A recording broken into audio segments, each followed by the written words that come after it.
This is Sybert signing into Red Alert 3 on the map Carville. You guys know what time it is. In the top right-hand corner as the Green Empire, this is Xouth.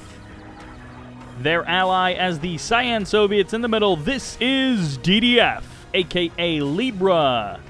As the Orange Soviets, this is Red 3 Player. Their ally as the Yellow Allies, this is Egyptian Rusher. And way down here in the south as the Red Soviets, this is ssvride. And on the left side, making up our last player in this game, as the Blue Allies, it's Phoenix. We have got a whole mess of stuff going on in the middle of the map. I am going to be casting a bunch of 2v2v2s, basically all the stuff that I have replays on my hard drive or was emailed in the last month or two.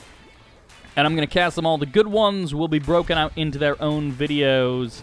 And then the ones that I make it through the cast for, but are not particularly good, I'm just going to cram all of those together into one video, and then I'll upload that. And so, you know, you'll know what you're getting into. It'll be a really long 2v2v2 video, because people send a bunch of 2v2v2s, and many of them I don't make it through the cast. I get bored in the middle, and then I stop. But then there are also some where I'm like, I don't feel like this is good enough to upload, but I did make it through the cast, and so those I'm gonna stick them all in a video. And this actually may be the start of the video. Oh boy, we have got crates on. You always gotta wonder what's going on with crates. Anyways, crates will mix things up a little bit, not a whole lot, but a little bit here.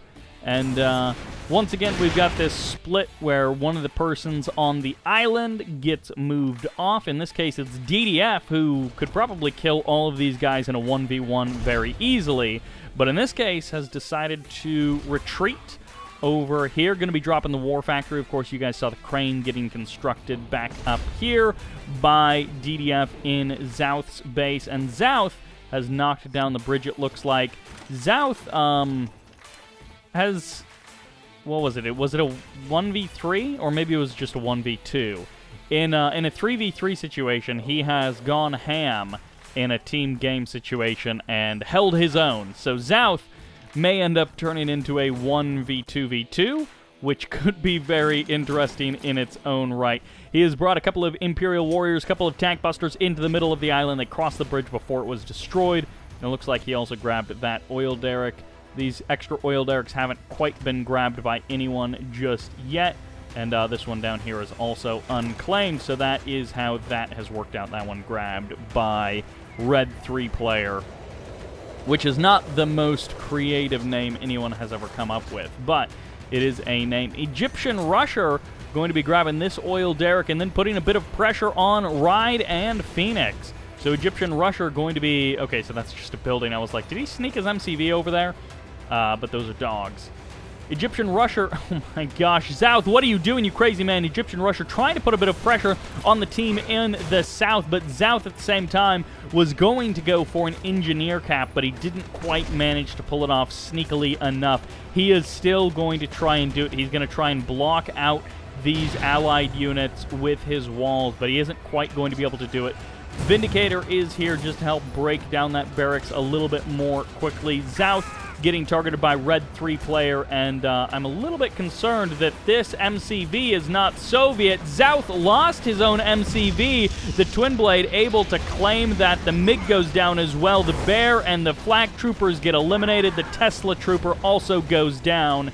Xouth has lost his MCV. It's going to get packed up by Red 3 Player and run somewhere else. He's going for the crush, but he isn't quite going to be able to get it. He drops a Tesla coil, making use of that build radius to get a Tesla coil to secure this northern expansion. You got to hand it to Red 3 Player. He has got an uncreative, kind of dumb name, but he does not have uncreative or dumb plays. He is making it happen with whatever he can, and stealing another player's MCV while they are trying to steal a player's MCV is just as good as it gets, pretty much. Tank Busters getting burned out of those buildings. They will not be able to stick around. Egyptian Rusher doing his own help to the team with Red 3 player who drops a Tesla coil there. But he is also trying to put some pressure on some players. Red 3 putting some pressure on Xouth up here in the north. And now Xouth and DDF are in kind of a weird situation. He has rebuilt his con yard, but that has definitely put a damper on the rest of his production and the rest of his plans for this game. Peacekeepers getting forced out of the buildings. An Egyptian Rusher is not going to be able to make any headway right now, but may be able to just sort of set up base, you know, maybe take another expansion, and may need to drop some additional anti-air, especially if the Vindicator bombing runs are going to continue. Looks like a little spot for some water expansion set up. Peacekeepers getting shredded by these IFVs, and they won't quite be able to break through. Both of those IFVs low on health, and maybe if the target firing had been a bit better, those IFVs may have actually gone down, but who's to say for certain? Are there any Chopper VXs? It's possible this one Tesla coil may actually kill all of those Tengus before the Tengus kill the Tesla coil. I think the Tengus would be able to do it, but yeah, the Tesla coil would almost win, and if they didn't have the point defense drones, it may actually win. Big push here in the south from Egyptian Rusher. Taking a bit of damage is Xouth's Tengus. They're going to be going for the kill on that oil derrick. Red 3 grabbed it at some point, and now Red 3 drops his own war factory, the Soviet war factory, once again making use of that build radius. DDF using his twin blades to do a bit of damage. He's expanded out to the water, but Red 3 making his own strike, and once again, he's got an engineer brought along, but he's going to lock down the MCV with that Tesla trooper, and then he's just going to use the flak troopers to slowly work down this MCV and kill it. Engineer goes for the hide in the building to stay safe from the Tengus, but also, oh, he didn't get the MCV! He didn't save the MCV. Xouth was too late, and the MCV goes down. Fortunately, he's already got Tanya. He's got his Tier 3. He's got 3 refineries up and running, and a crane over here. So he is not in the worst position, but he is not where he wants to be. He's not a happy camper. It looks like Egyptian Rusher has been pushed back. That infantry assault with the Riptides did not do very much, and as a result, Ride in Phoenix, which Phoenix has actually relocated a bunch of his infrastructure over there to the right, 2 war factories, that guy. But he has pumped out a bunch of defenses for his buddy. Nice catch on that refinery, gets the kill on it, and this Tesla coil will be overwhelmed by these Tengus. A multi-gunner turret will also be overwhelmed. A couple of tank busters are not...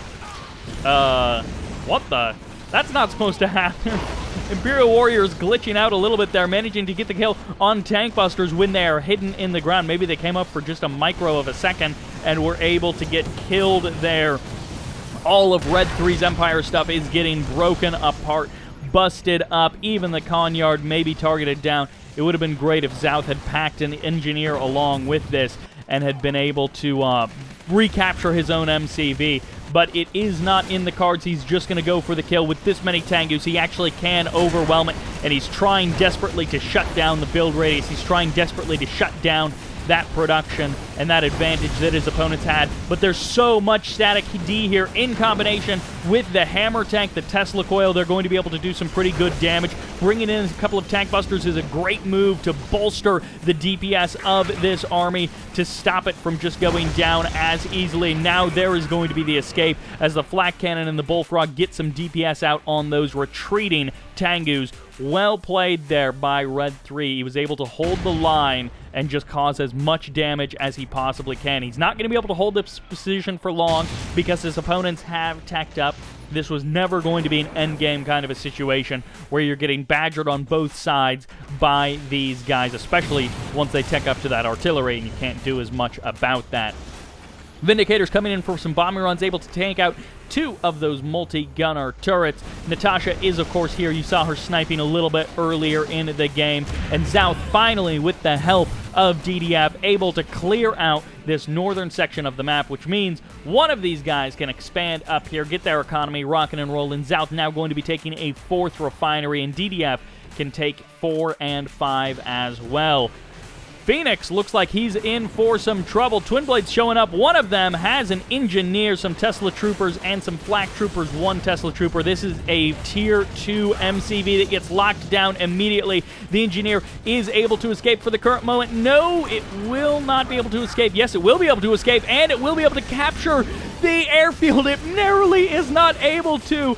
The flak trooper continuing to mine this MCV. The Twin Blades are maybe going to get the final kill there as the Vindicators have been grounded. The IFV doing what it can, but this Twin Blade is so close to killing it, it won't quite get the damage that it needs, and the MCV will be repaired. Xouth now going to be turning his attention towards Red 3, who maybe was spending too much money trying to defend the north, and he basically has nothing. He had the 3 Twin Blades down in the south. He had that little tiny attacking force, but he's got basically nothing on the island. He's got nothing going for him. Oh, he's got another MCV over there. He's got a war factory, but where are your units? He's had like 6 refineries for most of this game. He had 4 refineries so quickly in this match, and somehow he's got no units. I don't know what's up with this guy. Let's take a quick Egyptian Russia Red 3 player. He's got 7 grand, so he definitely has had a bit of trouble spending his money. If he had spent, 8 of that grand, building units to attack his opponent instead of doing whatever he was doing up here, he may have been in a better situation. I think, honestly, capturing that MCV and selling it off may have actually long-term been the better strategy. Then focus on teching up, focus on building your army. Whatever unit composition you want to go for that. Or kill this guy in the south. Egyptian Russia are going to be pushing forward. Little holdout of blue infantry in the south. Couple of IFVs packed along as well. I don't know that they have the strength to overcome Egyptian Russia's army. The absolute carnage as Vindicators come in for a bombing run, and it looks like Egyptian Russia will barely be able to hold out with the reinforcements. He's taken heavy losses. A couple of peacekeepers getting crushed purely on accident there by that harvester taking its inefficient time to get onto the map. Phoenix has been defeated, which means Phoenix and ssvride are now just Ride.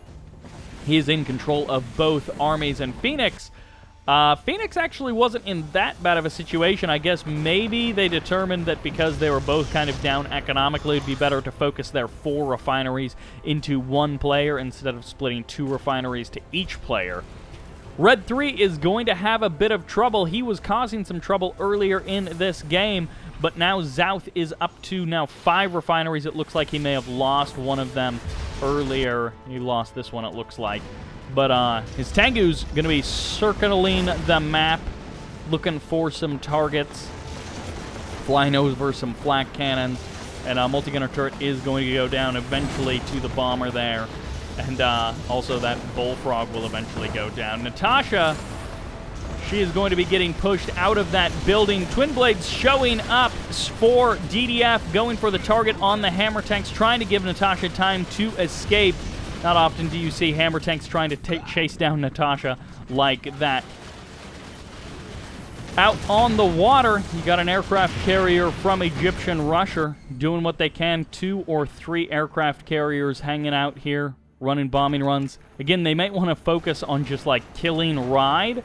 Now that Phoenix is gone, just go for the kill of Ride and don't worry about DDF for the current moment, because you need to get this other guy off your back.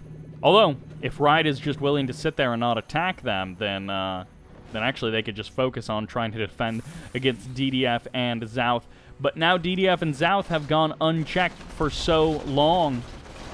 They were thrown for a loop early by Red 3. But Red 3, he has not been able to do much with the advantage gained early on. Maybe Egyptian Russia will be able to save him. But Natasha is going to jump into this building. She gets blocked by that reactor. It really doesn't matter. There is the pull away of the MCV. It packs up. There's the snipe on that MCV. And can the Terror Drone actually get the kill on Natasha? The answer for now is no. The Twin Blades are there to rescue. They are there to provide defense. Yari mini-subs going for the kill, and guess what? When you EMP something, you may lock down your own buildings and not the Yari mini-subs that you were hoping to deal with, but there's more than enough Riptides there from Egyptian Rusher to deal with that. This War Factory canceled again at the last second. Natasha keeps getting disrupted by everything, whether it's an MCV pack-up or a cryo shot firing off, trying to stop her from being able to kill these units. Bomber going to be coming in. Hammer Tank going for the close encounter, but won't be able to finish her off before she kills this MCV. Goodbye, MCV. Natasha, for now, will be safe from that Hammer Tank. Ride, yeah, maybe they actually should just leave Ride alone, because he's literally doing nothing, and the clear and present danger is DDF and Xouth. So either kill Ride quickly, you know, deal with him so that you can take the advantage of the refineries that he currently holds. I mean, that's 4 refineries. That's a good chunk of income that Egyptian Rusher could be taking advantage of. You either got to kill him quickly or just go all in on ignoring him. The refinery goes... the super reactor goes down. Actually, it almost took the refinery with it. And, Yari mini-subs now creating a lot of trouble. Exploding on the Riptide, exploding on the Hydrofoil. And that Yari mini-sub will escape with half of its health. Natasha still continuing to cause problems. Red 3 doing what he can. Xouth is just, or DDF is slowly but surely clearing him out of all of the buildings on the island. No con yard. Is there a crane somewhere? Nope, it doesn't look like there's a crane for Red 3. Egyptian Rusher dropped that War Factory, but honestly, I don't know how much help that War Factory has actually been. Xouth with a big transform of Tengus, enough to target down the multi-gunner turret, enough to target down the Harvester and kill the refinery in short order, because with that Emperor's Rage, there is not much that can stop this many Tengus.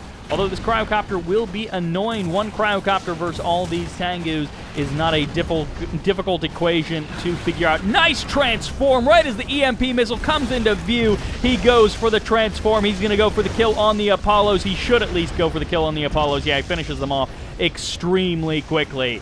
The EMP, a total whiff by Egyptian Rusher. He missed a hit, a swing and a miss, as they say. A lot of Yari mini-subs. They are gunning for Egyptian Rusher's aircraft carriers. Into the battle bunker goes Natasha. And once again, oh my gosh, just kill the MCV, kill the crane, stop the rebuilding. But too much time has passed. Well, never mind. All of those Yari mini-subs just get eliminated. So Egyptian Rusher has bought himself more time. But again, without being able to do anything in terms of expanding, you can't take any real advantage. Satellites explode on the remaining buildings of Red 3 and Egyptian Rusher. Red 3 just slowly but surely dying. The early advantage, perhaps it only purchased him hubris, not a real advantage. Thinking that he could win on cool moves and slick plays. The reality is much more unfortunate for him. Although Egyptian Rusher, you gotta hand it to him, he has been doing absolute work defending against Xouth, keeping Red 3 in this game, even utilizing his commander powers, utilizing the cryo shot to try and block Natasha earlier in this game. So you really do have to hand it to him. At this point, Red 3 should just leave the game. Red 3 has no production. He's literally just gathering money and doing nothing with it. He's got 10 grand, which could be handed off to his ally. His ally could do more with 10 grand than he can. And that, I mean, that's it. If Red 3 dies with that money, then that's unfortunate, but just leave the game, man. Yari mini-subs getting overwhelmed, but the Tengu transform. The transform from the Tengus is enough to swing the battle back into his favor. DDF unable to break the position of Red 3. Although, if he built, like, 10 hammer tanks, he could probably do it. Or, like, 5 hammer tanks. The battle bunker gets busted. That's a bunch of flak troopers in there. Trades out a couple of twin blades for it. A small price to pay. V4 is going for the kill on that war factory. It explodes into some small pieces. EMP locks down V4s and a bullfrog, but APOC tanks are now here. So you better be ready to do something about the Soviet power. And a Spectrum Tower, and he just runs away. He's like, oh no, never mind. The Spectrum Tower? I thought it was going to be easy.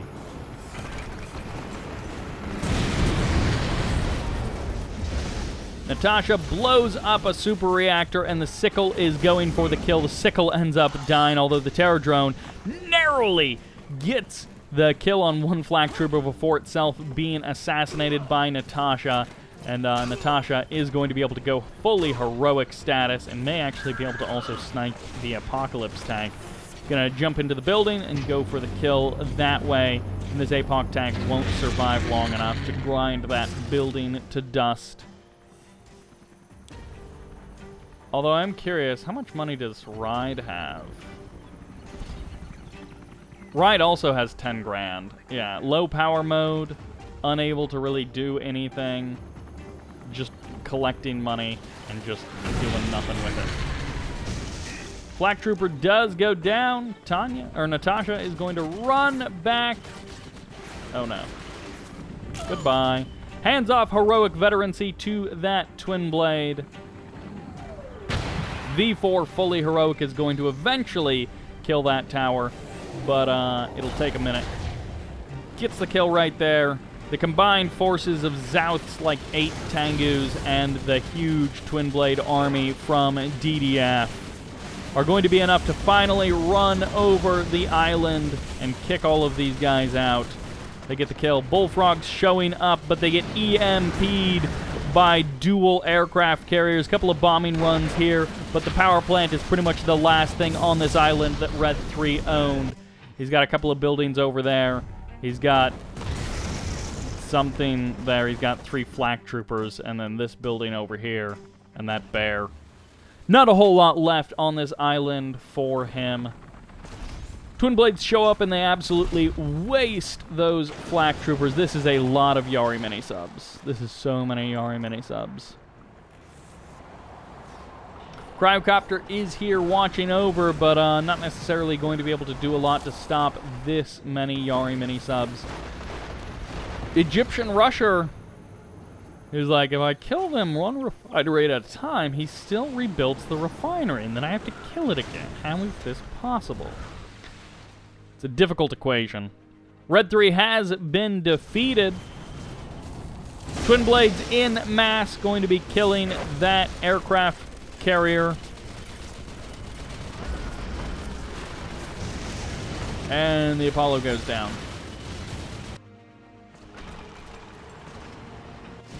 Reaching a bit of a stalemate situation. Ride literally hasn't done anything significant in perhaps 10 or more minutes.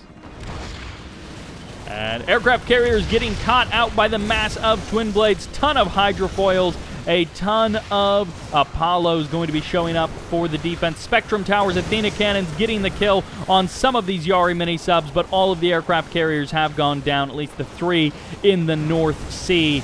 Or I guess that would be like the East Sea, the East Channel. They were coming from the north, which is why I said north. Twin blades now going to be coming in. They're going for the command hub. They're going for the build radius to stop anything else from being constructed. And Apollos are going to be coming in. Shogun battleships here to finish the day, to finish the job, and to kick Egyptian Rusher out of the water. A 2v1v1. But one of the players is basically AFK. Xouth runs a bunch of his Yaris into and then surfaces in the Cryogeddon, which is a little bit unfortunate for him. It looks like he did some damage to a hydrofoil, but he lost a lot of stuff to Mirage tanks and to Athena cannons. Oh, Ride captured this. Cool. Whee! 6, 7, 8 Shogun battleships, 9, 10 Shogun battleships, 11 Shogun battleships, all heading south. Egyptian Rusher has been defeated. Thousands of credits unspent. Actually, I don't know if Red 3... If Red 3 didn't just leave the game, then his money would have just disappeared. If he, like, sold everything off, then I think it just disappears. And if you leave the game, but you have, like, buildings and stuff, then it just transfers to your ally. And now we've got Shogun battleships in huge numbers, peppering the coastline with lasers. And ssvride literally has no play. Yeah, fire sale. Sell it all off. Twin Blades coming in. It's just a whole bunch of base defenses. There's no con yard. There's one airfield. I wonder if he realizes all of this stuff is his. How much money was he floating by the end of it all? Labor's got 12 grand. Oh, only 5. Only 5 grand. What did he do with the other money? Oh, he rebuilt refineries. That's right. He literally ran these dry. 40,000 credits each. 80 grand, 120, 30,000 credits each. Okay, so 90,000 credits plus another 17,000, 107,000 credits, maybe some of this, I don't know. And what did Ride do with it? Not very much. Hey, look at that, Xouth bringing in the Sea Wings. Clap for Xouth bringing in the Sea Wings. Xouth, the only player brave enough to build Sea Wings. He gets to show us how much fun Sea Wings are. That will do it for that game. Boy, that was an exciting 10 minutes? I don't know. When did the exciting part of that game end? It wasn't that long. Maybe it was around the time Phoenix left. And then it was just real slow. Red 3 player just womp. And, yeah, I guess that's where that's where Rides were all depleted. All of his resources. Oh, he only got 80 grand because some of it was collected by his teammate. That's right, Phoenix. Yeah, that's right. Some of it was collected by his teammate. So, I take it back. 80,000 credits! And he built... How many units did he create? 70? That seems pretty low for 80 grand. I guess that's $1,000 per unit, but, like, he had a lot of inventory. That aside, I hope you guys enjoyed it, and I think we're going to jump into some more 2v2v2 action. In the top right-hand corner, as the orange allies, this is the Conqueror.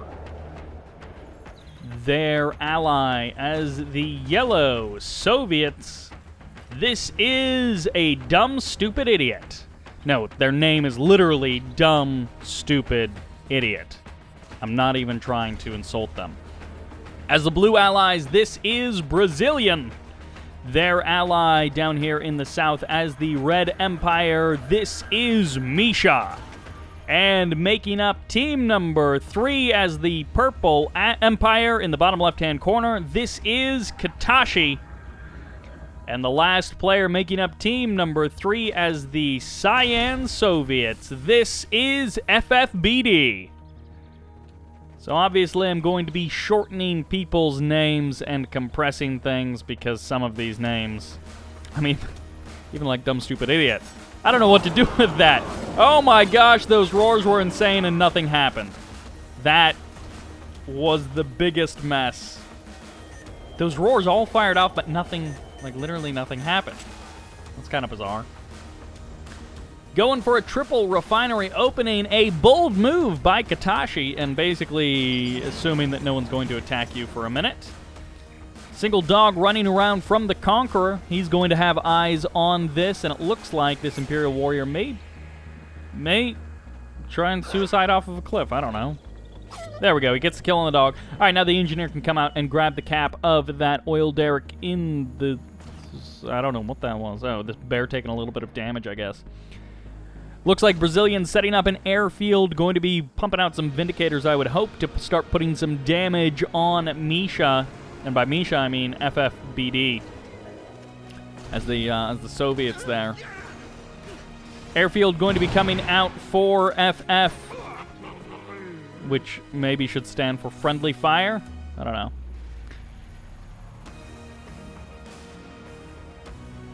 That bear dies, and no one cares. Won't you think of the dear bear? Tengu's coming in from Misha, heading north, going to be contending with this terror drone. A wonderful play there by DumbStupidIdiot. Like, you gotta hand it to DumbStupidIdiot. He played that perfectly, like a DumbStupidIdiot wouldn't. This guy. Bear's getting the kill on a couple of Peacekeepers there, and the Peacekeeper getting the kill on the bear, while the Vindicators get the kill on the barracks. The bear axe. You get it? A couple of Imperial Warriors going to be investigating the rest of this peninsula, and another engineer going to be popping on out. A couple of dogs hanging around, though. 4 dogs to be precise, just waiting to get the kill on that engineer. You better keep him safe, Katashi. You better make sure nothing untoward happens. This is a little bit troublesome because FFBD isn't supposed to own this. Did he just drive? He just drove his Conyard in here. He didn't even capture anything. He literally just drove his Conyard in here. And Katashi has landed some forces onto the middle island. So invading the middle island, I guess, walking over on the bridge or invading from the sea, whatever it is going to be forcing the MCV to pack up. Will he simply get crushed? Yes, the tank busters, the stuff that matters, the DPS that matters, get immediately crushed. This tank buster almost runs into the treads of that MCV, and this Conyard, the Tesla coil that it dropped, has been defeated. The second one does go down. Walls are desperately trying to be built to block something for this Tesla coil so that it can get up and it can do its damage. Into the ground goes that tank buster. Into the ground goes the other tank buster. Very perfect control here, but it's not the most difficult set of buttons to mash, but still good control there by Katashi, using those tank busters to the best of their ability. And nice capture of that ore refinery.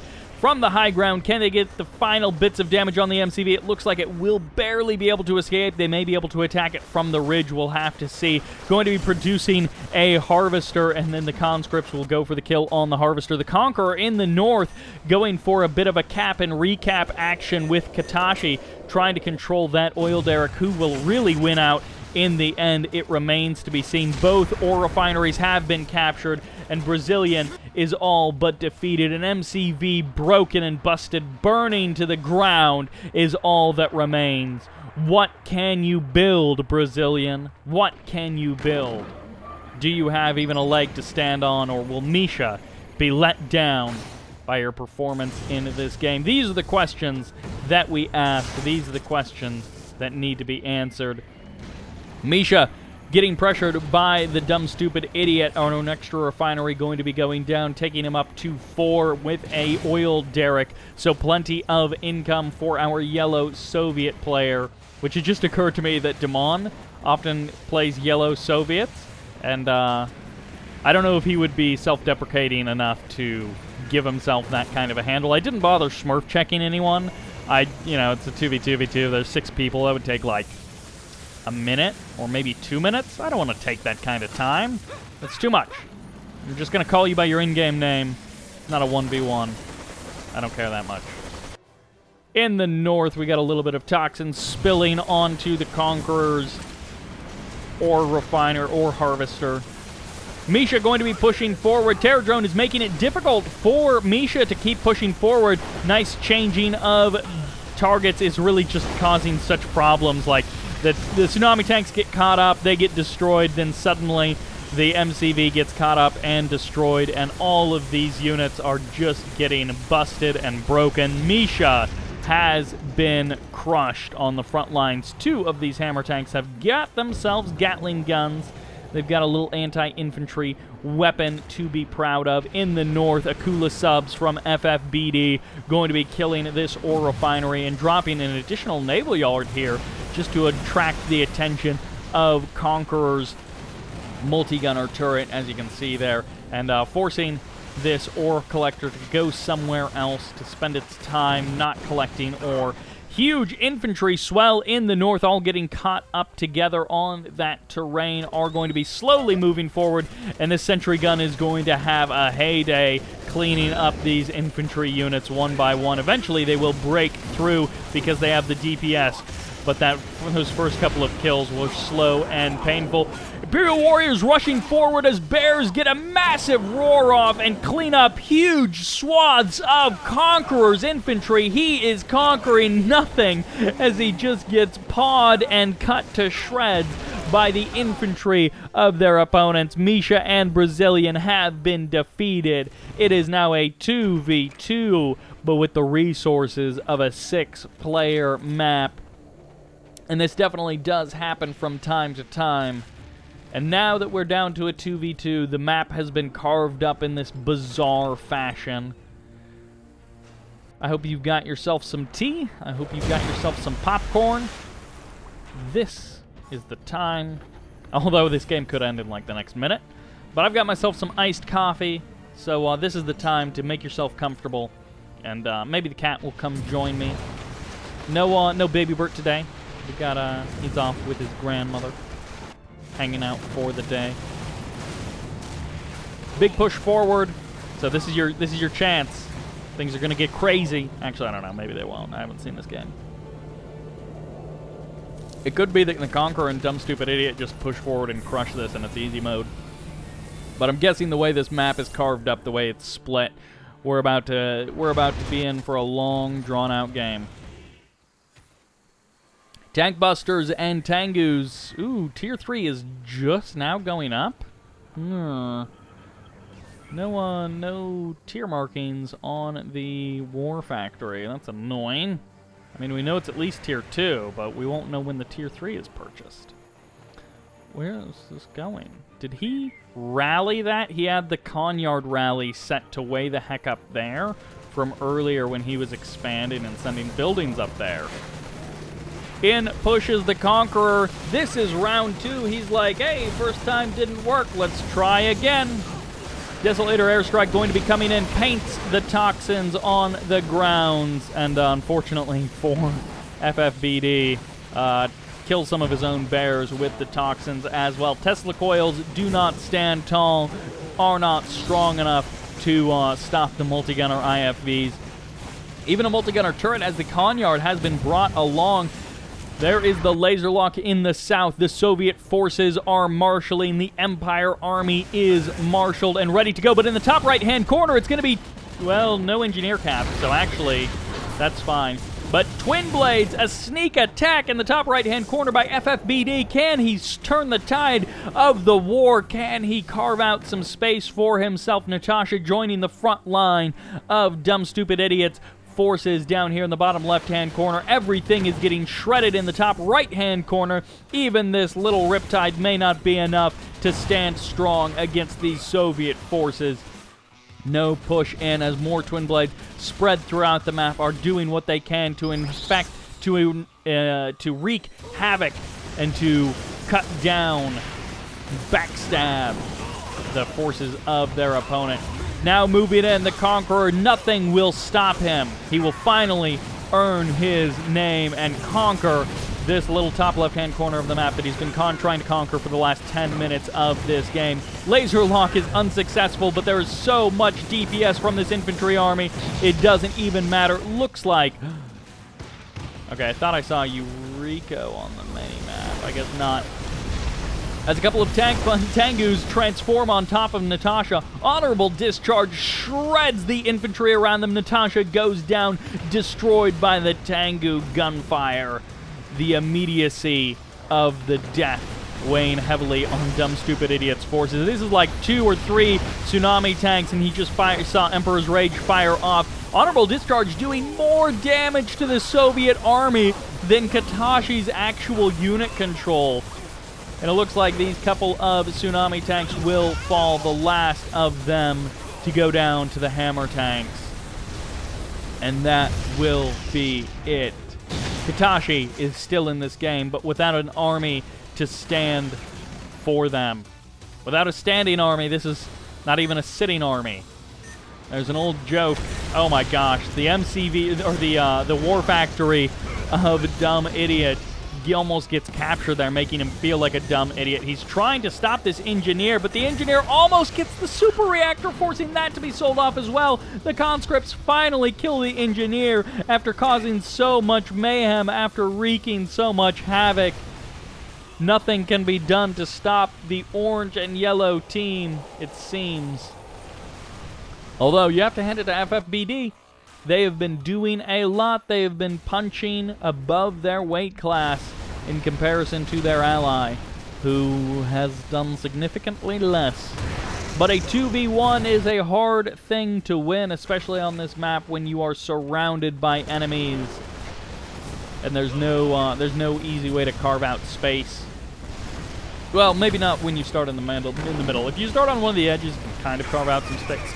But it's not like Magmageddon, where the terrain of the map, how things are naturally laid out, leaves you a little bit more space than you might otherwise have. 2v1s are a little bit more possible, as Xouth has showed us in the past. Plenty of action to be had, but I think the rest of this, although we could be in a hole-up situation where the Conqueror and DumbStupidIdiot have the entire ring, the entire edge of the map, but they can't break into the middle because, you know, they can't walk there with their tanks. The 2 bridges are easily defeatable. You can collapse them. And then Twin Blades and MiGs obviously have some weak spots. So, they're all aircraft. You can't load up, like, 5 Apocalypse tanks into a hovercraft like Red Alert 1 and then, or Mammoth tanks, and then run them over.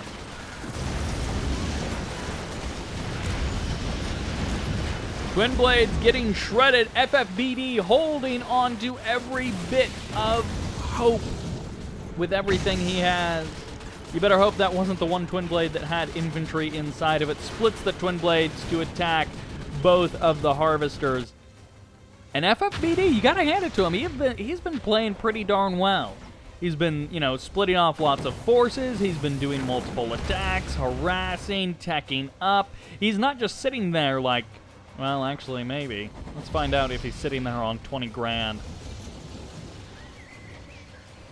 Ooh, FFBD has 18,000 credits. Katashi has 11. They have 30 grand between them. If they spent that 30 grand on stuff, literally spend 30 grand on Twin Blades. I don't care. Spend 30 grand on Tengus. Whatever you want. Spend your 30 grand and you can just about run around the map and kill everyone with that stuff. I didn't actually look. 3 grand, 3 grand. Okay, so DumbStupidIdiot and the Conqueror are doing a much better job of spending their money, although they're also getting to the phase where they might just have more income than they have the production to do anything with that income. And, little swell of Riptides out onto the water. They're going to be hunting this Dreadnought. They will get it before the Twin Blades get them. Never mind, they turn around! 3 of them still alive. 2 of them manage to escape. They turn around and they run. The Dreadnought survives, living to fight another day. Toxins dumped on the water. What was that? Those are really aggressive splashes. Targeting hammer tanks, I guess? Shooting V4s at Shogun? Twin Blades and MiGs on the right side of the map. FFBD. The MiGs actually pull away for some reason. Doesn't want them to be near the super reactor. Sell-off by DumbStupidIdiot. DumbStupidIdiot is down to just like 4 super reactors, you know, poor him. Just a couple of super reactors between him and poverty. MiGs are flying directly over this super reactor. Everything goes down. A magnificent explosion. How did that guy survive? Dies with their last missiles. They kill each other like truly destined people. They were destined to kill each other, and they did it in magnificent fashion. Heroic veterancy being passed from one to the other as they strike each other down in their anger and in their hate. Oh, man. FFBD doing a tremendous job clearing an area that had no defenses against him. Katashi doing a tremendous job of sitting here and doing basically nothing. I don't even know that you need to tech up. It might literally just be worth it to go double Mecha Bay Tengus all day and just don't worry about anything else. And just in the same way that FFBD is, just go around the map with your huge squadron of air units and just kill everything. They have done a pretty good job of trying to maintain a hold on the water. FFBD, that is. Katashi, you know, doing a little bit. Got some C-Wing, had some Shogun. Oh man, they're all gone. The Shoguns are all gone. I don't know if that's one of their hulls sinking to the depths of the ocean there, but womp womp. Sad trombone.mp3 for the Empire Navy. If you've got a T, pour one out for the Empire Navy. Everyone just dumps T on their keyboards. Please don't do that. Although if you do, you can bill EA. Just send them an invoice for your keyboard and just say, I had to pour one out. Twin Blades and MiGs clearing everything up. This is a super fun combo to play with.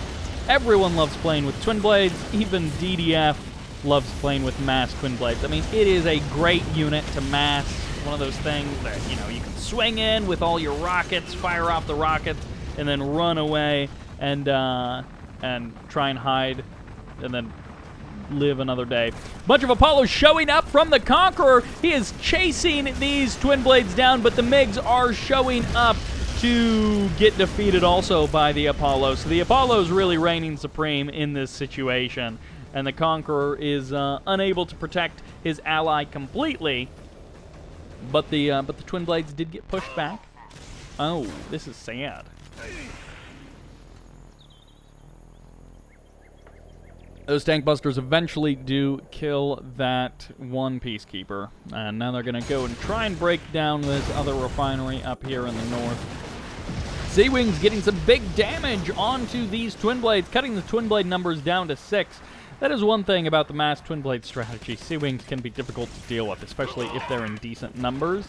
But most of the time, you can win the game without ever having to directly engage the C-Wings. You know, you can run around them, you can strike when they're not there. It takes them a moment to surface, so try and utilize that kind of an ability. And this Harvester taking some big damage because of the toxins. Not necessarily the... Oh my gosh, not necessarily the best use of these toxins. Is this a campaign mission? With this kind of a formation, I feel like it might be. This is a huge army coming to invade from the Conqueror, boarding up into the middle of the map. Is there anything here with these Riptides? No, it looks like it's just cryocopters here to freeze down FFBD's stuff and allow the Riptides to break it to pieces. Conyard gets frozen, Conyard gets broken, Tier 3 is going down in moments, I assume. Infantry emerge from the Riptides, Twin Blades rain from the sky, their dead bodies shot up by Apollos as they fall in pieces. Rest in pepperonis, Twin Blades, as the cryocopters help clear out everything else on the ground. The invasion force is here. The Conqueror earning their name once again, cutting through the defenses, cutting through everything that is here. FFBD, Katashi, nothing left losing almost everything. And somehow it's not enough? You can get the MCV. He's regrouping for some reason. Dreadnoughts from FFBD doing what they can to shell the Conqueror's stuff, and it looks like Katashi got the kill on some refineries up here in the north, but not necessarily much more than that. Shogun battleships from Katashi now doing some damage and clearing out some of DumbStupidIdiot's stuff out on the south edge of the map. The MCV surrounded, the MCV desperately low on health, destroyed as it gets eliminated by infantry, by riptides, by tier 1 cheap units, banded together, doing impressive amounts of damage. Wow, DumbStupidIdiot with 10 grand, but only a barracks to his name. Katashi with 11 grand and FFBD with $15,000, 26,000 credits worth of unbuilt units. They play like they're me. Tens of thousands of credits wasted. Unused. Armies that simply don't exist. That could exist. Defenses from attacks. Or even offensive forces. Either one. Shogun battleships doing some damage. FFBD is, you know, still in the game by a little bit, but not by a lot. Couple of buildings still here, and, you know, FFBD has, like, a reactor down there. Some other buildings spread throughout the map. A reactor over there. Oh, no. Don't make them kill all of this stuff. A refinery there, and a naval yard over there. So the only production facility is this barracks and the naval yard there in the north. And I think only a naval yard for Katashi. So Katashi literally can't build anything as soon as this... Yeah, Twin Blades show up. They get the kill on the naval yard, on the power plant. So that's done. Dumb Idiot was able to get the kill on that stuff. And the production facilities of the FFBD Katashi team are pretty much all gone. So literally the only thing left for these folks is this MCV and this con yard. Nope, is the MCV and the naval yard. Wow, that's a double vet V4 and the world's slowest peacekeeper coming to kill it. And we'll go ahead and see this epic battle unfold. I really hope it unfreezes at the last possible second there. And then somehow the peacekeeper just doesn't kill it. Oh my gosh, come on, what are you doing? Oh, the javelin troopers are going to get the kill? There we go. That's what we're here for. FFBD never giving up. Why do you have one random APOC tank way down here in the south? When did you even build that? Built an apocalypse tank and killed an oil derrick with it. Wow. DumbStupidIdiot literally has 3 twin blades, and that's it. To be honest, at this point, there is still a possibility that the Conqueror loses this. Shogun battleship's going to be shredding the base in the top right-hand corner. The Conqueror unable to conquer this center island and having some real trouble managing to kill absolutely everything. 2 refineries here, and I think that's it for... Yeah, that's going to be it for Katashi. So literally, instead of engaging these Shogun battleships, just kill these 2 refineries, and that will be your best chance at victory. Once the Shogun battleships are down, there isn't a whole lot left for our purple cyan team.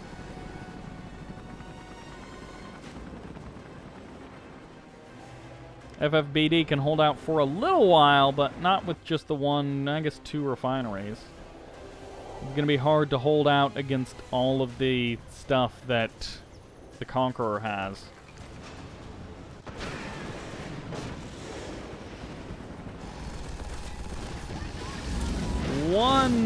Ooh, the MiG, I think, may have actually got the splash damage kill on that. As the super reactor will be frozen and knocked down. This is so many cryocopters, and it does actually get the kill anyways. Oh, flak troopers on the ground, chasing away this delicate air army. Oh, no. Don't engage that. Just come over here and kill that stuff. Although, DumbStupidIdiot, I guess since he doesn't have an MCV, he actually can't call in any support power, so he can't call in, like, satellites on this area. All right, here we go. We've got ourselves a Cryogeddon. The last two buildings of Katashi are about to go down. We can only hope, meaning that the last hope of our purple cyan team will fall. It is down to FFBD. 2 refineries here, 1 naval yard, like 8 bullfrogs or something. Some flak troopers, like 5, 6, 7. Okay, there we go. FFBD has been defeated. The Conqueror and DumbStupidIdiot, mostly the Conqueror, not so much DumbStupidIdiot in the last, I don't know, 10 minutes of that game, able to emerge victorious. Hey, remember Misha and Brazilian? They were in this game. Pour one out for them as well. We're pouring one out for everyone today. Take a delightful drink of water. I think we've got some more 2v2v2 action to get to. I think we got 1 or 2 more replays to watch in this mega 2v2v2 video.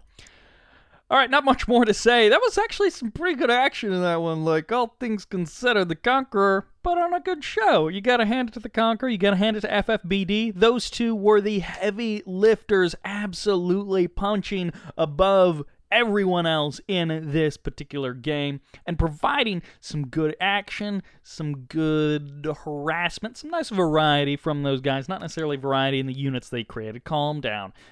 But some variety. You know what I mean. Anyways, that will do it for this game, for this match. Hey there, gamer boys and girls. Hopefully, a bunch of you just left now, as, that's how I should refer to viewers. Gamer girls and boys. In the top right-hand corner of this 2v2v2v2, this is XonURhed. Allies, and retreating from the island immediately as the Yellow Empire is Syskilla, who I think we've seen in the past.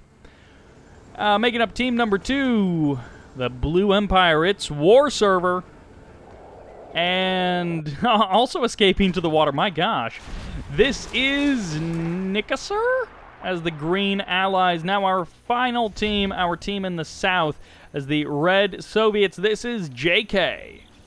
And their ally as the Cyan Soviets, it's DillPickle. DillPickle and JK, the Soviet team. Nikaser, Nick? I'm just going to say Nick. The Green Allies and Empire. So 2 Soviets, 2 Allies, 2 Empire. But the 2 Soviets are on a team, and then the other teams are A, B, E, or A and E.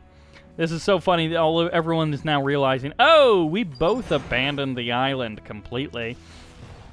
And, you know, that can be a bit problematic. JK is trying desperately to escape. The laser lock dries out of range just in time. A bunch of conscripts, a bear, and a sickle are here for the defense. 1 javelin trooper goes down very quickly there, but the pressure is on from WarSever, pumping a lot of Imperial warriors over to the right side here, and this is extremely difficult. We may be into a 2v2 situation in just a few moments. Great jump there by that sickle right into the mouth of the lion as the javelin troopers get back up and destroy that sickle.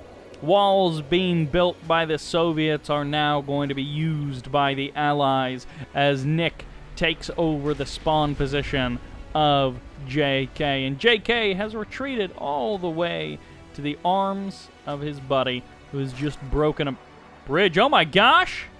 This is like the 3rd time that has ever happened in a match, and you guys just got to see it happen at the very moment that it happens. Is JK? Yeah, JK is going to try and drive across this bridge. Never has anything been so risky as driving an MCV across a bridge. And then JK is going to be able to take the middle of the map, which actually could work out really well for them. Let's take a quick round. Let's see how much money they have. Okay, so JK has 3 grand, so not great. It would have been better if they had, you know, 6 grand or so that they could get a crane and start pumping out some refineries. But It's going to be a slow start for JK. You know, got to get their feet underneath them. And one thing is nice is Nick is going to be, you know, a little bit slow start as well. Oh, Nick! Nick, you chump! Look at that refinery placement. I'm 99% sure that that's right on the edge of the build radius, and instead of canceling the refinery, repositioning the MCV, rebuilding the refinery, and putting it in the correct spot, they were just like, I'll get some income right now. Yeah, it's a little bit slow, but it's not that big of a deal. And I mean, certainly right now it's not that big of a deal. Over the course of the game, it may end up adding up to a lot. Those extra couple of seconds may be a little bit too much of a difference for this match. DillPickle looks like he's got some Tengu trouble to worry about. Crane going to be throwing out some free repairs for JK there. And, well, it looks like XonURhed, despite being all the way in the north, has managed to grab that oil derrick surrounded by WarSever stuff. So, it's kind of funny that he managed to do that at all. DillPickle with a hammer tank going to be potentially pushing north into Syskilla's territory. Syskilla definitely aware of this because of that Imperial Warrior keeping an eye on things. Extra Tesla coils going to be going down, one on each side. A very nice move. Crusher Crane going to be coming up for JK. JK going to be able to establish a bit of income, establish a bit of infrastructure. And the bridge has been recollapsed by DillPickle, it looks like. So to keep the opponents from getting onto the island, they have broken their own bridge. And now we're into the stable phase of the game, where things have started out weird, as they almost always do on Carville on these 2v2v2s. And now things are starting to even out. WarSever and Nick, they've got this bottom right-hand corner of the map. XonURhed and Syskilla, they kind of have top left and top right, but not much in between. Nice little extra refinery going out into the north. And even an engineer going to be capping some of these oil derricks around this northern location.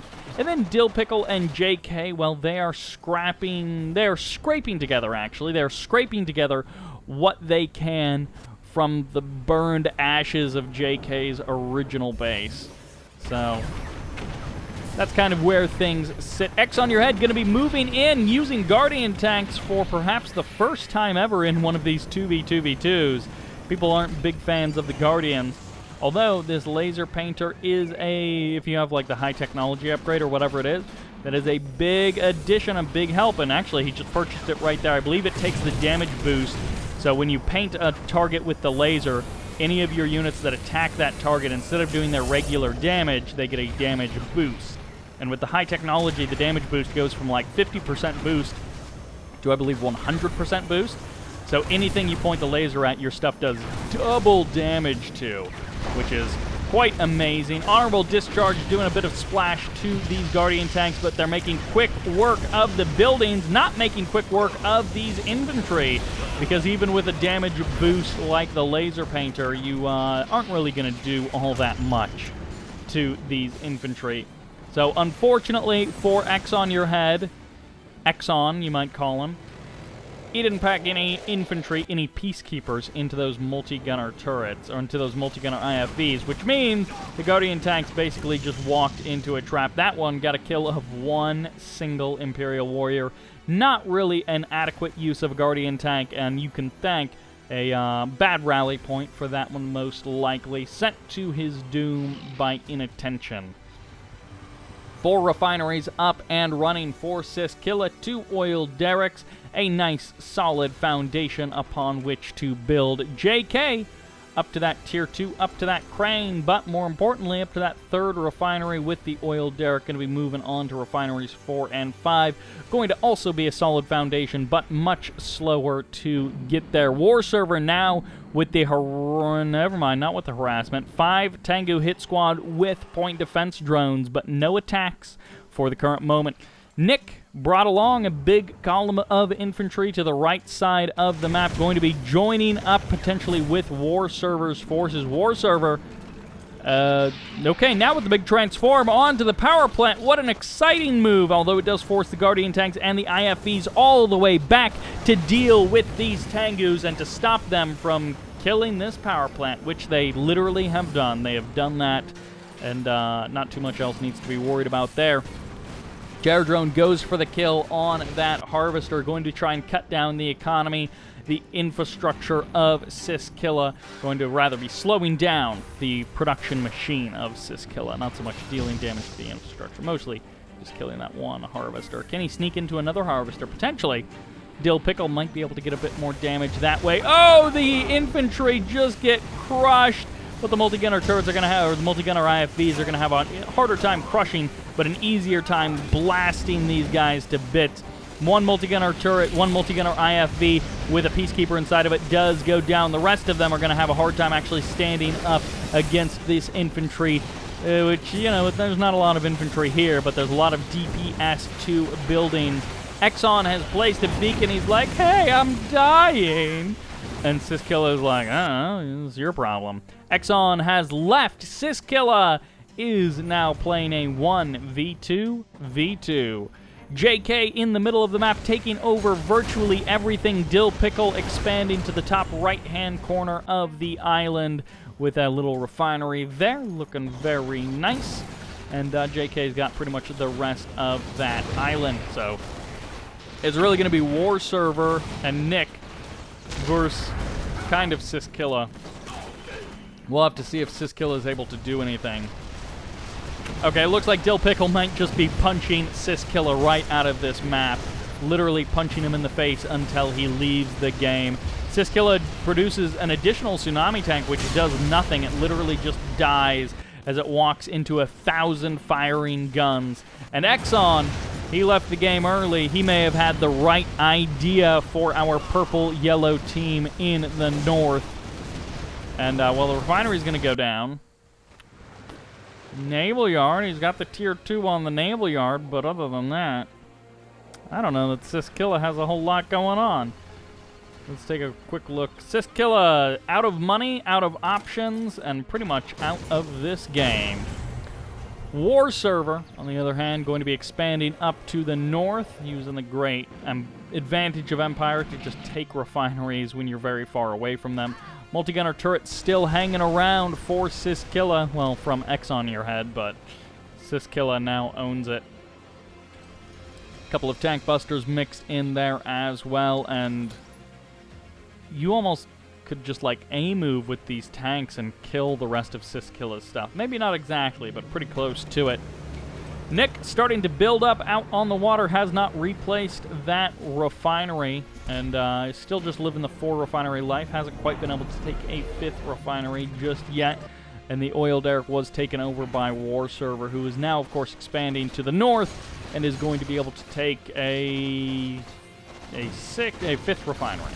Yeah, going to be able to get that 5-refinery life up and going. Aircraft carrier is making bombing runs, and Natasha is here on the island for JK. That... Nick, I take it back. You are a genius. This is something else. WarSever with a brilliant refinery placement. Truly inspiring. Natasha, I thought she was dying there, the way she was half in the ground, half just waving an arm into the water. And it looks like syskilla has been chased. Syskilla's dead? Maybe. Syskilla has been defeated. We are now into 2v2 territory. Took us a little over 10 minutes to get there, but we are now here. WarSever and Nick versus DillPickle and JK. Our first team is out. And actually, things are looking mighty contentious down here in the Southern Sea as JK and Nick really going at it against each other. Up in the north, a lot of tank busters going to be going up against some bears and some terror drones. Who even killed that guy? That wasn't anything. That wasn't a kill. No one attacked. These bears are getting very crafty with their paws. They're figuring out how to do stuff that they ordinarily shouldn't be able to do. Nick is starting to lose their water expansions. Akula subs and V4s, making it very difficult to stay out on the water. Oh, it's actually Natasha. Natasha is what broke the back of Nick, the aircraft carrier being shut down, meaning that there is no real contention out here on the water. Everything is going to JK and to DillPickle. These two guys are just going to be able to roll and crush through out on the water, which means it's going to be up to WarSever on the land and in the air to do something about that. Although with 2 harvesters, you know, I don't know what the income looks like once you have 2 harvesters. Maybe you need 3 to fully saturate from that distance. Terror drone infects the aircraft carrier while one mate keeps it still and the V4s bomb it out of existence. Nick is looking to be in dire straits, although they do have some economy, some infrastructure. Oh, you poor schmuck. Struck down by a harvesting bug. Oh, you poor lad. Struck down by 2 harvesting errors.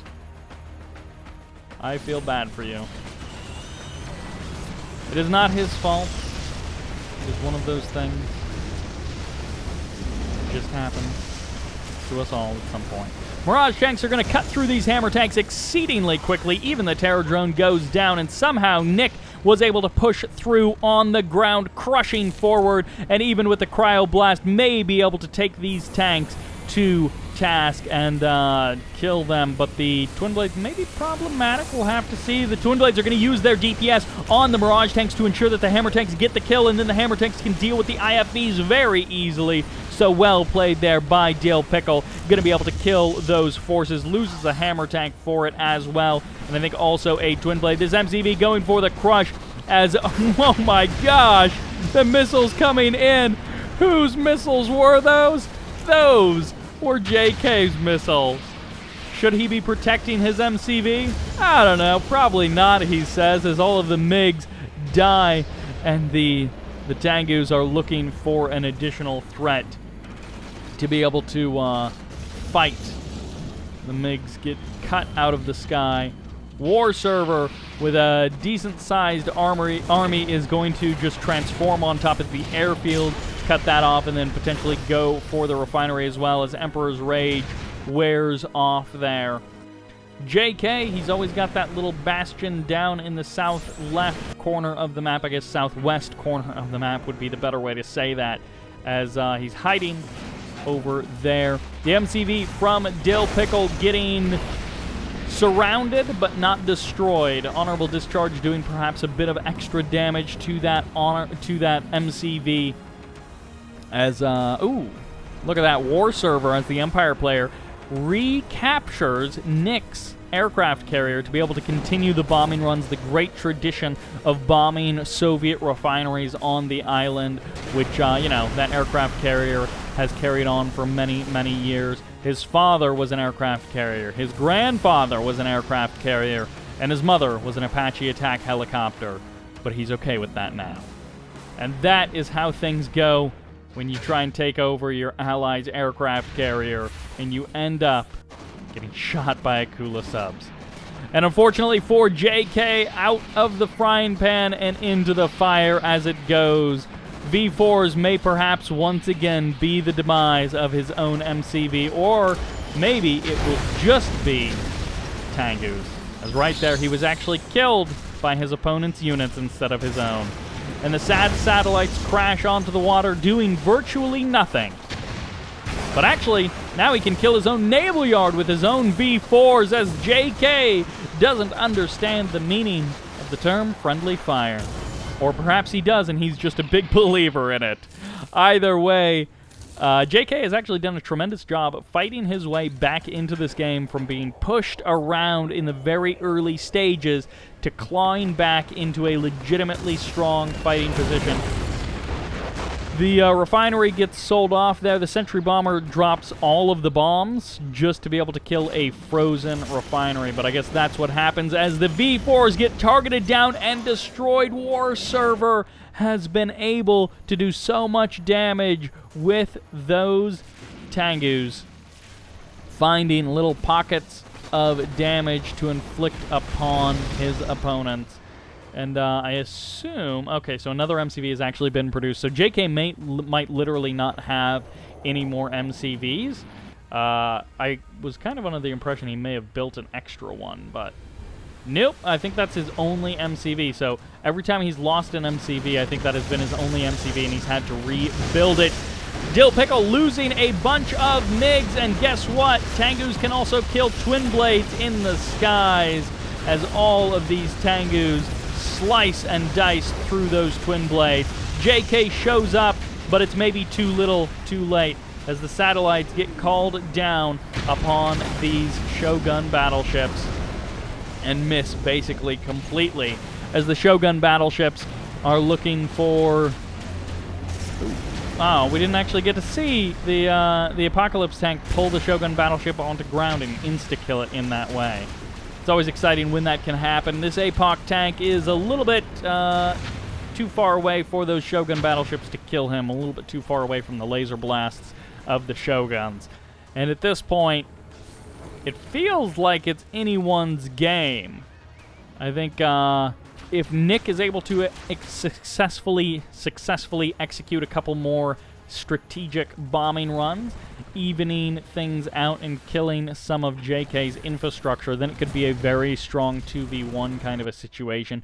JK has been, or DillPickle rather, has been so focused on the MiG twin blade action. There's a big transform of these Tengus, which means if the twin blades were here, they could have an absolute heyday, but it's all MiGs all the time. 12 MiGs here in formation for DillPickle, doing literally nothing while the war factory of his opponent gets destroyed. So many bullfrogs are here preventing the transform of these Tengus. And it looks like from the water, although there's the transform, where are the MiGs? Where's DillPickle? He's not on top of this army. His twin blades are finally showing up to kill the Shoguns out on the water, and now every single Tengu goes down out on the water. The Shoguns get targeted, and these twin blades will have their day in the sun.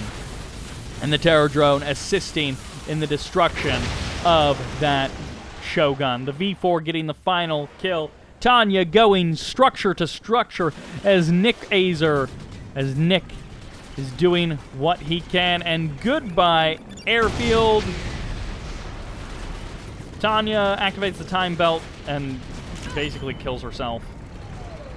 Could have jumped into the refinery and then potentially the barracks, maybe even jumped into a couple of the bullfrogs, but instead time belted backwards into the waiting guns of the twin blades. Looking at the mini-map, it feels much more Nick WarSever heavy, but I'm not sure if that represents just buildings spread around the map or actual fighting force. Because that was a lot of Tengus that just went down for WarSever, as well as the Shoguns, and I'm not sure that WarSever has that many more units. I mean, Tengus, yeah, but the Tengus can't stand up, not in the small numbers that they're currently in. They can't stand up to this many MiGs and twin blades. Maybe if they were all together... No, this is not even enough. Bullfrogs getting some free damage on these Tengus. 2 and 3 of them go down in the sky, but the V4 will be targeted down long before this twin blade can get the damage off. Another refinery does fall. Once again, Nick and his water refineries are in for a bad time. Refinery in the north getting targeted down. Harvester gets eliminated. DillPickle doing a ton of damage with those twin blades. Bullfrogs all get shredded, and a nice transform there by WarSever to kill the twin blade and then get on out of there. WarSever pulling some great moves and managing to get a lot of damage done with some of these unit groups. But I don't know if it'll be enough, although if he catches this entire reinforcement path of twin blades, which is what he's currently doing, shredding every single one of them before the MiGs can arrive to save them, that must have been incredibly efficient for those Tengus. And oh no, get out of here, infantry. Natasha is here, and she is just going to shred those infantry, although this Tesla coil will certainly help with that as well. 2 hammer tanks versus 3 Tengus, but of course, and these hammer tanks aren't actually upgraded, but I think one of, yeah, that's a fully heroic mecha Tengu. So it does get locked down by the Terror Drone. JK doing a good job of search and destroy, finishing off these units, while on the right side of the map, DillPickle once again putting a lot of damage out on his opponents. Hydrofoils are here to save the day. Chopper VX is on the ground as strikers pushing away those twin blades as the satellite comes crashing down onto the refinery. DillPickle doing what he can, going for the kill. Oil Derrick gets eliminated, completely gone in that game, and the Tengu also finally goes down. The Bullfrog gets himself a single vet status. Natasha? Nope, it is actually going to be the Athena Cannons. Athena Cannons may actually want to target Natasha down a little bit sooner, as there's one snipe of that Athena Cannon actually gets grabbed by WarSever. So nikaser is not able to... Oh, the infantry. Oh, the difficulty of the of fighting against Twin Blade. Natasha steps forward, but the Twin Blades will eventually be killed by the Javelin Troopers in this building. The APOC tank drives right through that Cryogeddon, and it looks like nothing really got caught by the Cryogeddon. The Athena Cannon goes down just as the satellites come down, just as the strikers show up to get the kill on the APOC tank, and the Athena Cannon has been eliminated, but just barely. Nick unable to do anything really with his water army, with his navy, I guess would be the actual term for that. And strikers in the sky cutting through these buildings of WarSever, doing a good job of cutting through the buildings of JK. Big transform there to save him from the Bullfrog, but that seems like kind of a weird move. Either chase the Bullfrog down to try and go for the kill, or get out of there and fly away. He has done sort of the worst of both worlds, losing now some Twin Blade, or some Chopper VXs, and almost getting caught by the Hammer Tank. Although that one does get caught by the Hammer Tanks and eliminated. Nick has built a Proton Collider down here in the south edge of the map. Another Natasha snipe. Balloon bombs going to be dropping on top of this super reactor, but also the Athena Cannon getting some big damage off. And it looks like Nick, with the combination of WarSever's balloon bombs, are going to be able to clean up this super reactor. The sell-off at the last second manages to send him into low power mode, but the super reactor does not explode, damaging everything around it. Strikers somehow, choppers, sneak into the bottom left-hand corner of the map and are going for a different super reactor kill, while the famous 5 tank busters are dealing with the third super reactor in this cluster of buildings. There is another sell-off as a super reactor gets started on the front line. There's the transform. The MiGs are going to take some big damage, but I think only one, maybe two of them will go down as DillPickle gets on out of there. Tank Buster goes down. There is Emperor's Rage, as this Crusher Crane will not be long for this world. The walls get defeated basically immediately. This is so much DPS in those Tank Busters. All of the choppers go down. The strikers, rather, get eliminated by the Twin Blades, and DillPickle has saved himself, at least for now. Although, oh, nope, Natasha gets the snipe on the Athena Cannon, and I was going to say that super reactor is almost dead before it even arrives.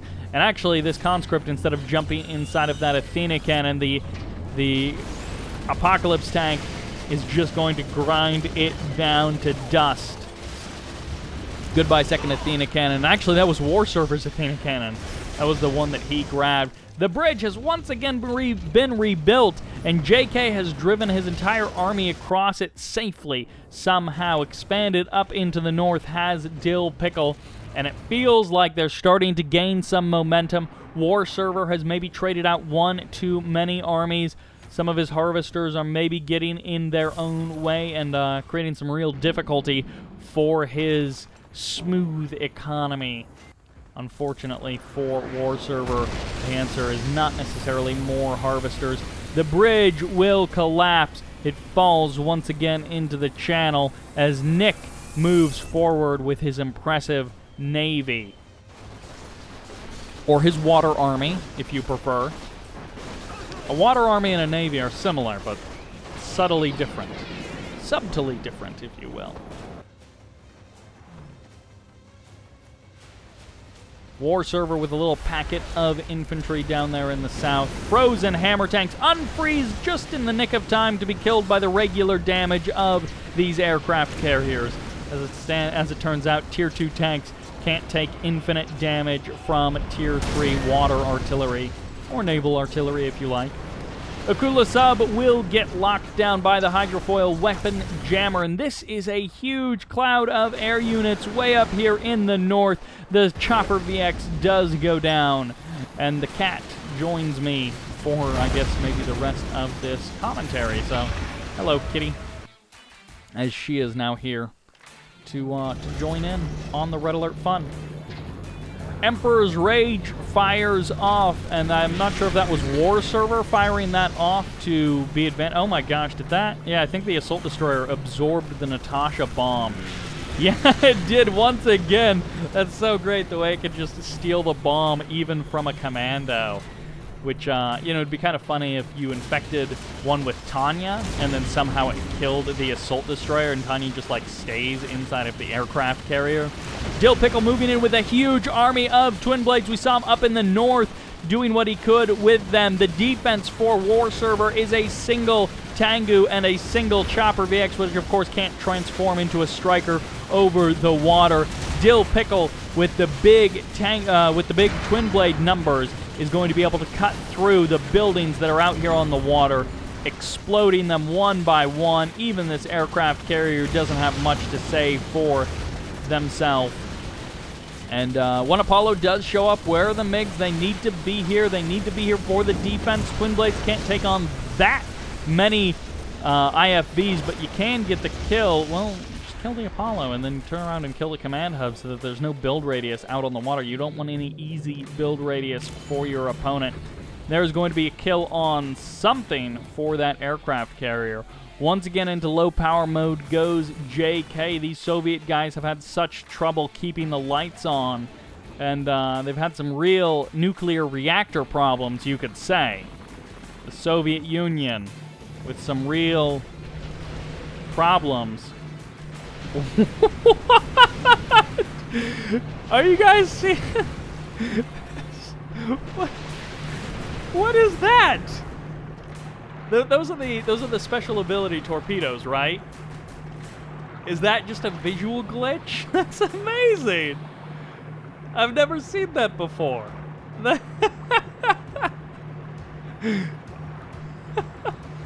I don't want to move because I want to see if anything happens. Who cares what's going on? Oh, they just disappear. Okay. Whatever. You ruin everything fun, Nick. Can't believe you. The Akula Subs desperately trying to kill these last two assault destroyers. They get the kills. And they get heroic veterancy. It's like hula hooping with missiles. I mean, and the hydrofoil will go down. Bye-bye. Hydrofoil also gets eliminated. DillPickle crushing everything in his path. Naganatas. I almost said Naganatanas, but Naganata cruisers. Cruisers? That's not right. Naganata cruisers getting eliminated. Ooh, bad time to call in a tank buster surprise, as WarSever immediately sends to their death 5 tank busters. Very unfortunate there. DillPickle, the strong arm of the team in the south. JK, you know, they do what they can. They've been hanging around. Hey, remember how Nick built sentry bombers like 100 years ago? Me too. Well, he used them eventually. Now they're dead. So I think DillPickle is going to be able to do this basically with Twin Blades and MiGs, but I'm not sure. Time bomb goes off in the north. One by one, JK's refineries keep getting eliminated, but we still have 4 players in this game, and we've crossed the 30-minute mark, so, you know, eventually, someone's going to have to go down. Someone's going to have to die, I assume. Maybe they're still playing this game even to this day. It's just the 2v2 that goes on forever. This is a lot of IFVs. But still not enough. The Twin Blades get the kill on the MCV. The satellite's coming in. And the Desolator airstrike. The satellite's not coming in. There's the satellite coming in. Swamp gets the kill on the War Factory. So no MCV, no War Factory. That might be it.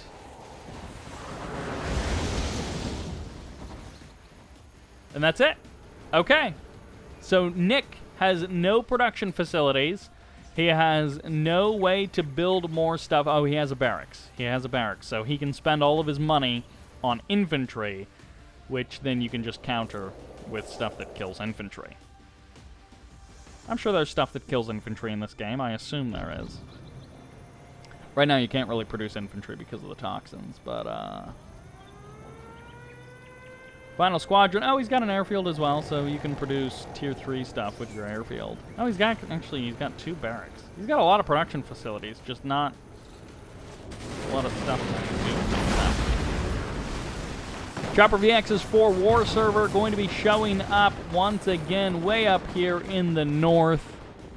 JK going to be pushing those choppers away.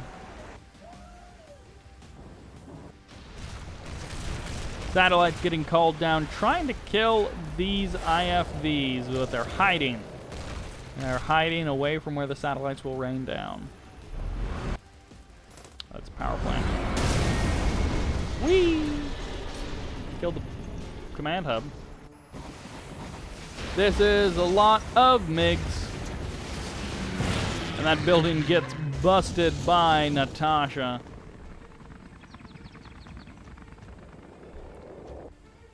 Still drinking my iced coffee. Got that to help sustain me. Is that a flak? What is...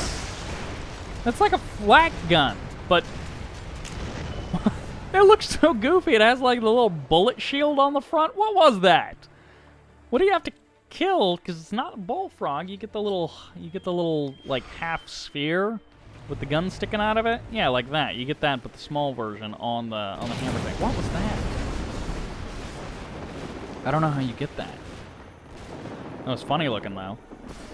WarSever putting out a huge amount of damage over the course of this game. It's like WarSever versus DillPickle, really. That's what this game is. And then they both have allies who kind of do something, but their allies are honestly almost more cannon fodder than anything. Magnetic Singularity drawing in 4 of those multi-gunner... oh my gosh, stop driving into it. Oh, this APOC tank is going to crush as much stuff as he can, and it activates the Iron Curtain at the last second there. Beautifully done by JK, or by DillPickle, as that's DillPickle's Iron Curtain. A fully heroic APOC tank loaded up with Iron Curtain. That is not something you see very often. Made invincible, and now it needs to be just targeted down. You need to surround this thing and destroy it. A dragonfly hanging out over the carnage, watching everything go down, and eventually this APOC tank will be eliminated. The Mirage tank doing the majority of the damage there, and it looks like Balloon Bomb's going to be getting called down on the Vacuum Imploder, which has less than 2 minutes remaining. Once again, the Twin Blade MiG Force has been rebuilt for DillPickle. How many times can you build the same 2 unit to win a game? As many times as you want. He will do what he feels like because he's a DillPickle and he's not on a sandwich. He is the pickle. Normally people are like, this is such a pickle, but he is the pickle. Are there other kind of pickles? Like, I only ever hear of DillPickles. Are DillPickles and kosher pickles the same thing? Can a DillPickle be a kosher pickle? Or are kosher pickles incompatible with dill? WarSever has been defeated. Is there something about the dilling process that when you pickle a cucumber, that when you make it into a pickle the dill way, that makes it unkosher? Because those are the only 2 pickles that I can think of, but I don't even know if those are the same pickle. For all I know, those could be the same pickle. And I don't eat a lot of pickles, to be honest. Anyways, Nick is going to try desperately to win this game. It's going to be really difficult, especially because he just lost that Javelin Trooper, and that was really the only thing he had going for him. There's so many IFVs that the Twin Blades may not be the best choice to win the game quickly, but there's only 10 seconds left on the vacuum imploder.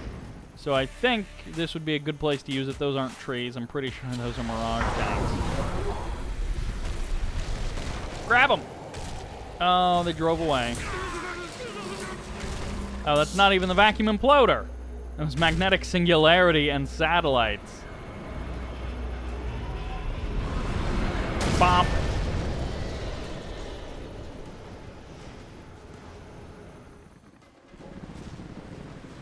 JK has managed to take over the water, and I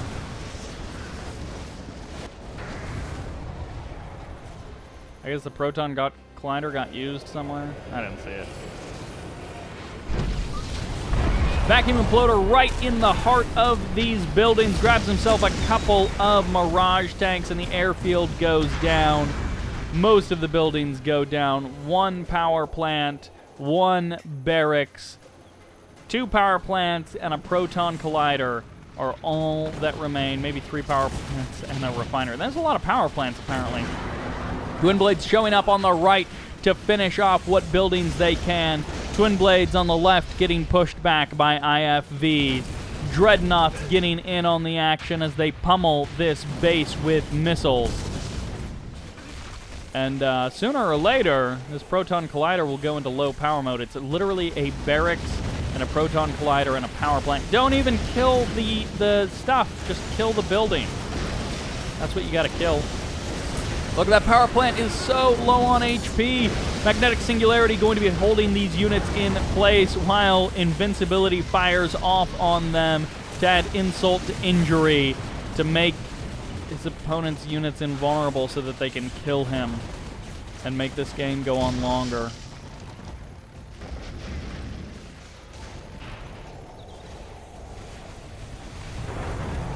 JK.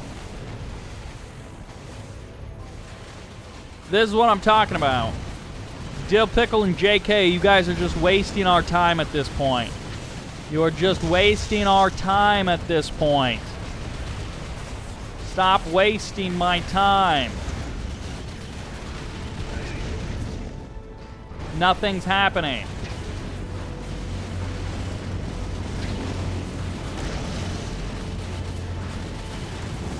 It's over!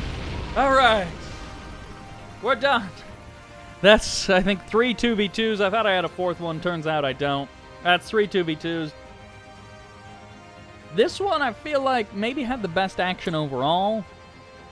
But yikes, that, oh, man, we passed the 40-minute mark. The last 15 minutes of that? There wasn't much going on, right?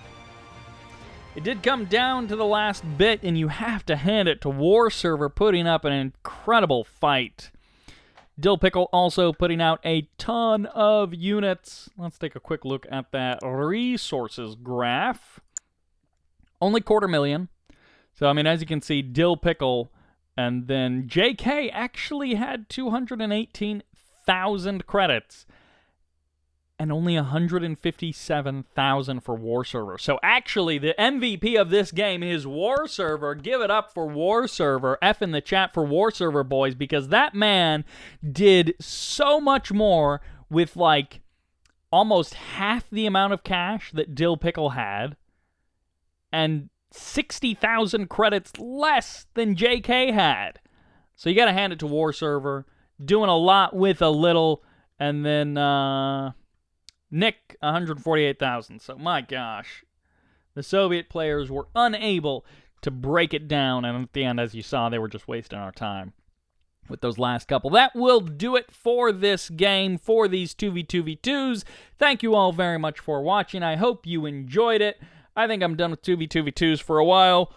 Don't send them to my email unless they're actually good. Thank you all for watching. This is Sybert signing out.